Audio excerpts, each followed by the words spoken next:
like We're Howdy Turkey Hunting with BHA. No, we're Facebook official. Is that a challenge? Yes. Every time. Watch out!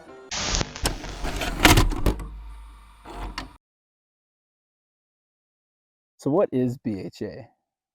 So Backcountry Hunters and Anglers is a conservation organization. We started out in Oregon in 2004. It was a group of guys standing around a campfire, and they said there's groups for pheasants and elk and deer and ducks, but nobody is out there standing up and being a voice for the land that we hunt.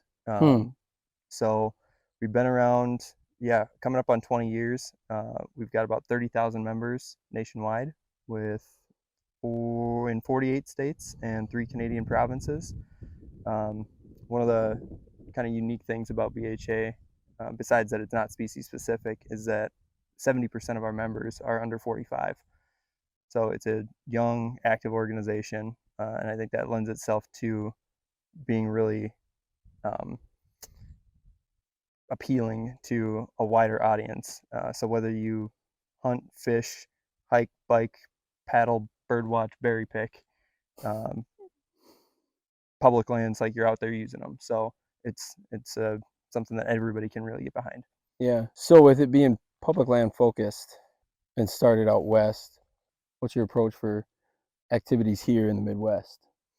Yeah, so BHA, starting out west, and originally that was kind of the feeling that everybody had, that it was this Western thing, because there's a lot more public land out west than there is kind of in the Midwest, but especially federally managed wild public land. But once you start digging into it, you realize how much public, whether that's WMAs, state land, Army Corps of Engineer land, how much public land there is outside of the West, and that a lot of us that are hunting in the East are using that public land, just as much. So having a presence here, it's the Midwest is the fastest growing region of BHA right now. Oh, that's cool. Because I think more people are seeing and using those through different avenues of the hunting public and other public land, hunting I guess celebrities or personalities Yep. are kind of drawing some attention to public land here too. And so it's this great American idea, right, that everybody can use it. Doesn't matter how much money you have, doesn't matter where you're coming from, what your background is. We've got it all over the place, and because you're paying taxes, it's yours. Go and hunt it like you own it. So on this land, you said it's something interesting when we were walking up. This property we're hunting here in southeast Minnesota is what type of land was it? Yeah, so it's funded by the Land and Water Conservation Fund, which is something from a couple of years ago that BHA advocated to get full funding for. And Land and Water Conservation Fund, LWCF, takes a portion of tax revenue from oil and gas industry, and that appropriation goes back to wildlife rehabilitation. And every county in the United States has benefited from LWCF funds. So like this property that we're on now, those funds, that tax revenue is collected by the federal government. It's allocated then out to other counties depending on their needs. And this specific property, those funds were allocated to the state and then to the Nature Conservancy. So then they put in to make this a public hunting property, which is a wildlife management area. Very cool. Yeah, it's again a unique way of generating revenue for public lands. I mean, it's something similar to like the duck stamp, right? Like 98 cents out of every dollar that a duck stamp uses goes back towards wildlife rehabilitation. So even if you don't ever duck hunt and you want there to be ducks on the landscape or wetlands, go buy a duck stamp. Like, that's taking the next step beyond just buying a license. I mean, there's the phrase out there where people talk about hunting is conservation, and people, I mean, we love to beat our chest about that as hunters, and we should. We are paying the lion's share of wildlife rehabilitation, conservation officer, enforcement. But is that enough? What else could you do beyond that? So buy the duck stamp. join an organization, whether it's us or another organization, find the thing that you care about and help support them beyond just buying the license. Because let's be honest, you don't have a choice in buying the license. If you Right. want to go and hunt them or hunt anything, you got to buy the license for it. So as much as that helps, and funds from A guns and lot. ammunition, Yeah. archery tackle, all goes back towards um, supporting natural resources, go and take that next extra step. Mhm. There's more you can do basically Right. in this kind of fight, and there's always lots of news about different attacks and different pushes onto hunters and public lands, especially too. Um, so, why do you think it's important for companies to support orgs like BHA?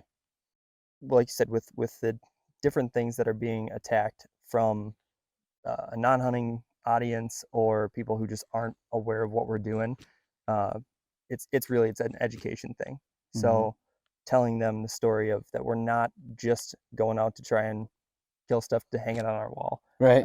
that we're taking for a lot of different reasons. Whether that's the meat or the challenge, the experience of coming out to a new place and trying something, getting to wake up early and hear turkeys gobble, Mm-hmm. or elk bugle, or see whitetails coming through and trying to pattern them.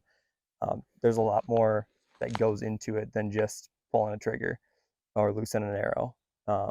And in order to keep habitat open and accessible, I mean, that's where BHA's mission stands, is trying to keep these lands open and accessible with quality opportunities on the land, um, and healthy wildlife populations once you get there.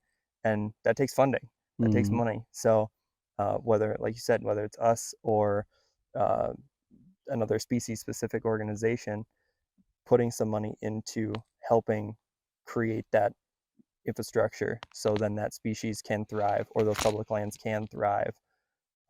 And yeah, with the attacks, that something we've seen is it's easy to take away those public lands, because if you, let's say, federal land, if you transfer that, and there's been calls or proposals to try and transfer that public federal land to uh, state jurisdiction.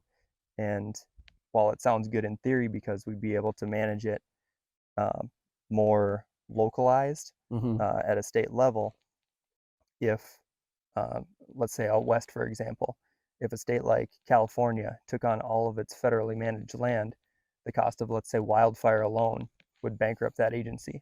So they don't have the ability to manage it. While state management sounds great, they don't have the ability to manage it as fully. Now, the federal system isn't perfect, but it's the best one we got, Mm-hmm. honestly. And it's easy once it gets into state jurisdiction.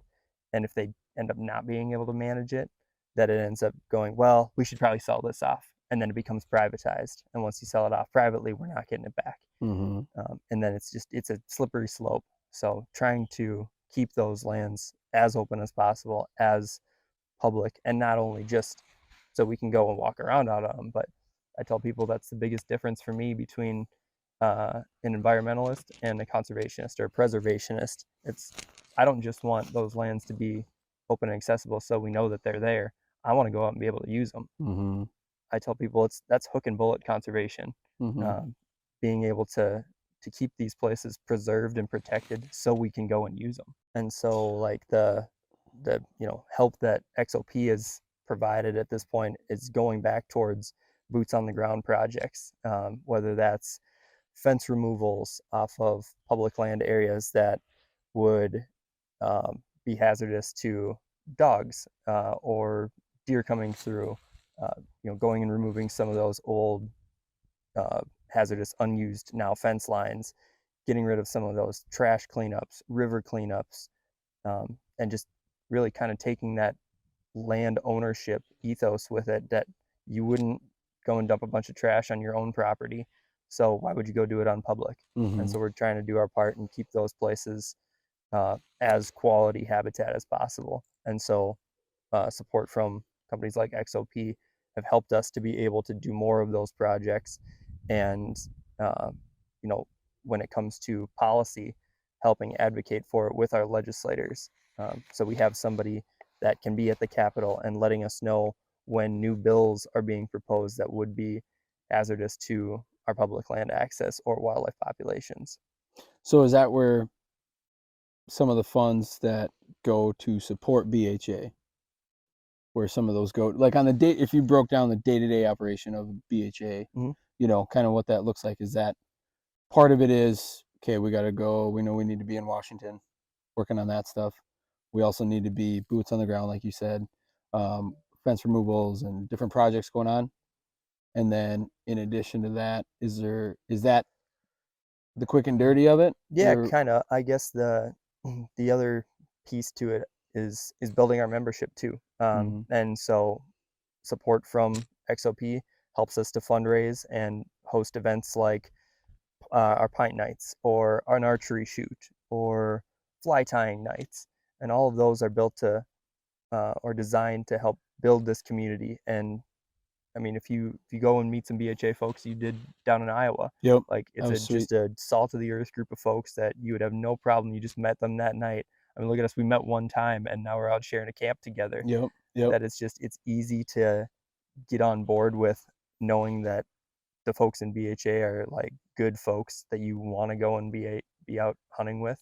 And the more of those type of events that we can have, create a stronger membership, create a stronger community. And through membership, then you get alerts from your local chapter, whether that's Minnesota chapter, Wisconsin chapter, Colorado, California chapter. When there are bad bills being proposed, Mm, we send out alerts to our members saying we need you to contact your legislators and uh, let them know, hey, you voted for them, we can vote you out too, and ask them to vote a certain way on certain bills, whether that's in favor or opposition to. And so really kind of building that community. And yeah, we'd love people to join as members, but really it's to advocate and get them to be able to be a stronger voice and help us have a stronger voice.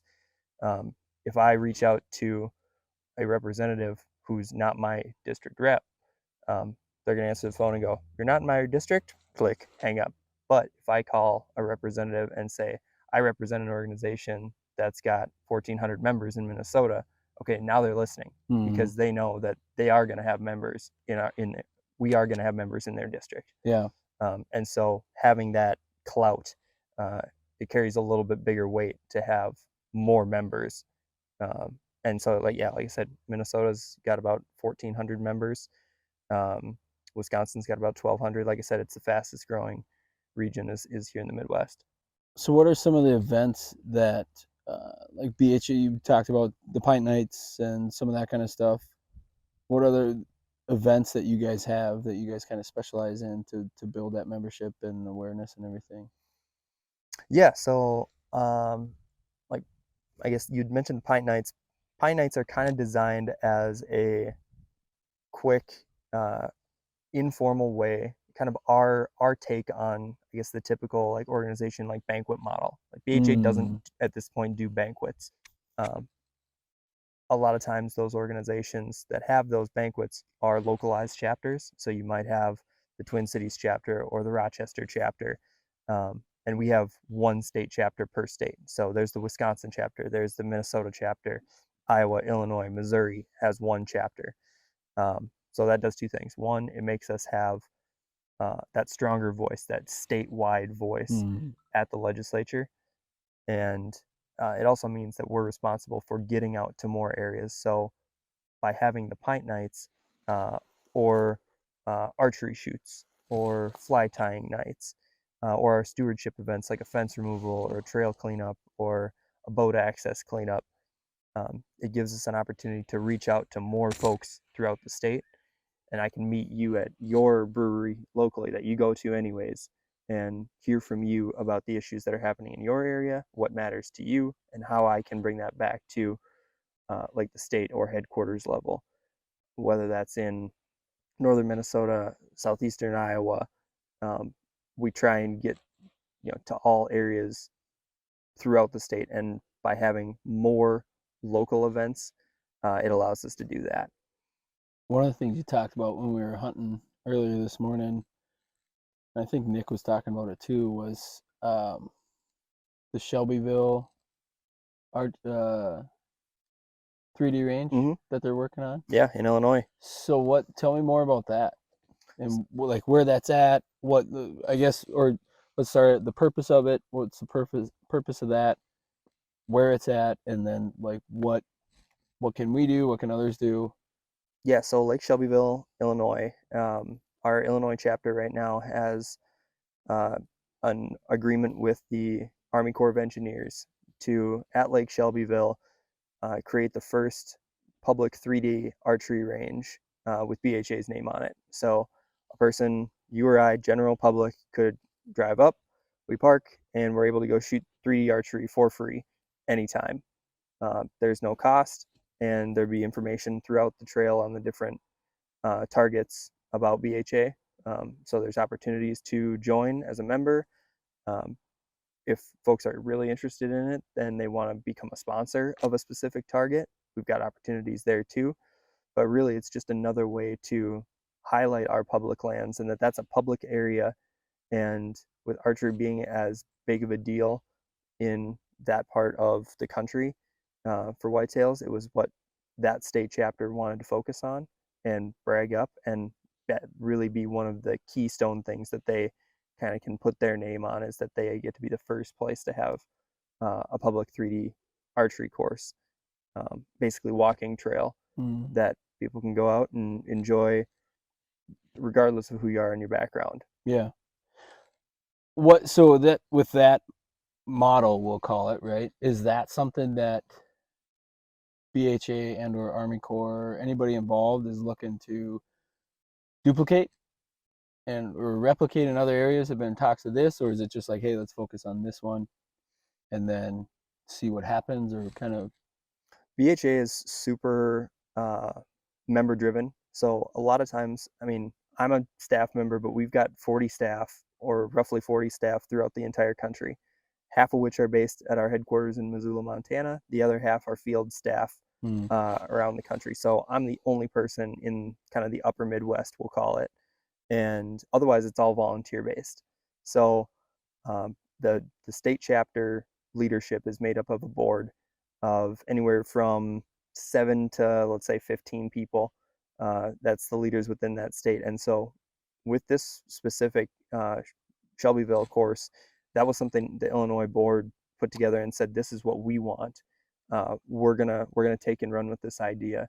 And I think it's either Arizona or New Mexico has looked at doing one, as well as our Armed Forces Initiative uh, creating one um, too. So it is being replicated other places, but it's kind of in the initial first stages for it. sure. So it's a really cool kind of innovative way for us to engage folks that isn't being done at this point. Yeah, absolutely. No, it would be cool to see what that looks like, especially being involved with you guys and everything. What it that just sounds so unique and needed too. Honestly, I Yeah, and mean, it's just different. Yeah, instead of having to potentially pay to go to a range or not having an archery course in your area, right? I mean, this is a spot that people can hopefully make a, a staple within that local region and make that, hey, let's go to the BHA range, Mm, and be able to put our name behind that piece, um, and hopefully it can be replicated in other places. The Another thing that our funding goes to, and it's we haven't typically done a lot with it as far as land acquisition, but that is something that we're kind of diving into right now. Is mm. like in Iowa. Iowa has a landmass that only 2% of Iowa is public, and even less than that if you don't count like ditches. That counts the ditches. So, Yeah, um, like not a lot of public land in Iowa. sure. But so what that state has identified as what's going to be to have the biggest uh, rate of return and biggest impact is land acquisitions. So the funds that that chapter raises, a big portion of them is going towards working with other conservation organizations, local chapters of Pheasants Forever and National Wild Turkey Federation and the Isaac Walton League, and pooling funds together to pay their local county conservation boards and open up new tracts of public land, and adding acres of public and specifically hunting acres, huntable or fishable acres to that state. And that's something that we've seen be really popular then, because people are able to put their name on it and say, my money is going towards buying more public land and providing more space. And especially in states like Iowa or Illinois, where there's not a lot of public land, people can really get behind that idea. Hey, let's go do that. Yep, right. I think that's one of the coolest things about BHA, that as we've gotten to know you and the org as a whole, is almost how customizable it is to, I mean, I think we see that in the hunting industry. Everybody wants to be able to make it their own, right? Either your tree stand, in our case, your gear, camo gear, your arrow setup, all that stuff, and be able to, now as an organization, it's almost like you guys are seeing the value in that, of like, hey, what, not so much of, hey, this is what we're going to do as a org everywhere, kind of a blanket process. It's, what do you guys want to see? What do you feel like, boots on the ground folks, right, these volunteers, what do you guys, these members, what do you want to see for your area? What do you feel like? Because I think that's a huge part of what we were talking about earlier today with state personnel. Yeah. Staffing is, being able to have the resources for them to, I think in Wisconsin, where we're at, they send out, a questionnaire every year, and they do try and get that. But I mean that, there's kind of jokes or reality, whatever it is, that state legislation for wildlife legislation is often like, 3 to 5 years behind, right? Yep. And so it's I think the importance of BHA can be seen in how it's structured, and in the fruits of its labor when it comes to what they're producing with the Shelbyville. Like, hey, what do you guys feel like you need here as a community? And then for Iowa, I think that's incredible. Well, and we're at a really good size. Like, we're big enough to have that state level or federal level clout and be in the room, right, be in the arena with these conversations. Yeah. But we're also small enough that we can really be fluid with how fast we respond on certain issues, and tailoring things specific to what's important to folks in certain states, whether that's mountain lion hunting, potential bans, or baiting bill bans in North Dakota, chronic wasting disease, something we were seeing, all across the Midwest, land acquisitions in Iowa, river access in Illinois.